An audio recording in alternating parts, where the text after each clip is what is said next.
iyadoo ayaamaha baysi soo tarayeen qayladhaanta ka yeedhaysa khilaafka soo kala dhex galay beelaha walaalaha ee wadadaga tuulada Aboorey oo ka mid ah deegaanka gobolka Daadmadheedh khilaafkan oo ka bilaabmay balli qodista inay isku horfadhiyaan ciidan beeleedyo hubaysan ayaa maanta xafiiskiisa uu shir jaraa'id ku qabtay gudoomiyaha gobolka Daadmadheedh Jamaal Xuseen Hurre shirkan jaraa'id uu ku beeninayay khilaafkan ka ogan deegaankaasi kaas oo uu ku tilmaamay wax kama jiraan iyo inaanay wax ciidan beeleedyo isku horfadhiyin deegaankaasi waxaana hadaladiisii ka mid ahaa telefoona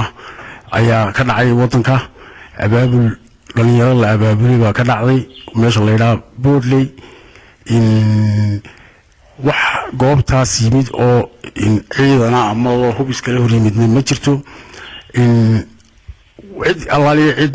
document ama dacwad ama halka ka dacwoonayso ilaa imka noot midna ma jirto geesta kalena maraan la kulanay mid ka mid ah ciidan beeleedyadii hubaysnaa ee goobtaasi isku horfadhiyay ayaa sheegay inay tahay xaaladani mid dhab oo aan indhaha laga qarsan kareynin haddii aan la soo kala gaadhin ay awoodooda isticmaalayaan waana kan sagoo ka hadlaya arrintaasi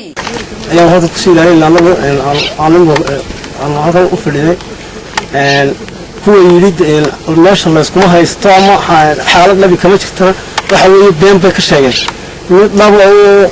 la isugu dhaartay oo shalayto markii halkaan la isugu yimid la isku afgaran waayay oo lagu kala dareerida ka jirta haddii taa la waayo oo ay shayda waxaan ugu hadlayeen aan ahayn wax suulo gelaya